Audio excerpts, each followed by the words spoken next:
உங்கள் கவனத்தை 10 மடங்கு அதிகரிக்க ஒரு ரகசியம். ஏன் நம்மால 1 மணி நேரம் கூட தொடர்ந்து படிக்கவோ அல்லது வேலை செய்யவோ முடியல? அதுக்கு காரணம் நாம் டீப் ஒர்க் பண்ண தெரியாம இருக்கிறது தான். உலகத்துல இருக்கிற மிகச்சிறந்த வெற்றியாளர்கள் பயன்படுத்துற அந்த ரகசியத்தை பத்தி தெரிஞ்சுக்கலாமா?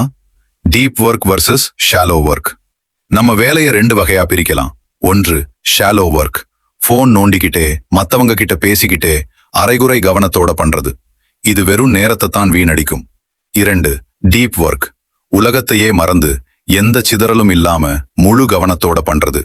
இதுதான் உங்களுக்கு மிகச்சிறந்த வெற்றியை தரும். கவனத்தை அதிகரிக்க 4 வழிகள். 1 மூளை ஒரு தசை, பிரெயின் இஸ் a muscle. உடற்பயிற்சி செஞ்சு எப்படி தசையை வளர்க்குறோமோ அதே மாதிரி கவனத்தை ஒரு இடத்துல நிறுத்தி பழகணும். சிதறல்கள் இல்லாம ஒரு வேலையை மட்டும் செஞ்சு உங்க ஃபோக்கஸ் மசிலை பலப்படுத்துங்க. 2 கவன எச்சம், அட்டென்ஷன் ரெசிடியூ. ஒரு வேலையை பண்ணும்போது திடீர்னு போன்ல மெசேஜ் பாத்தீங்கன்னா உங்க கவனத்தோட ஒரு பகுதி அந்த மெசேஜ்லயே தங்கிடும்.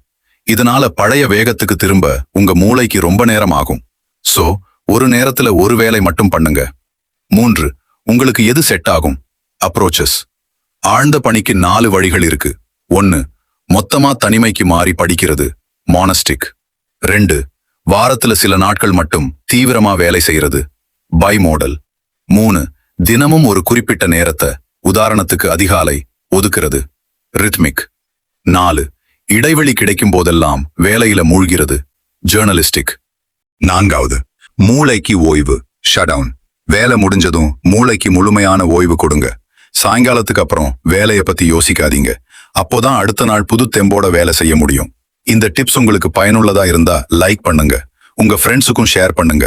நீங்க எந்த நேரத்துல அதிகமா ஃபோக்கஸ் பண்ணுவீங்கன்னு கமெண்ட்ல சொல்லுங்க.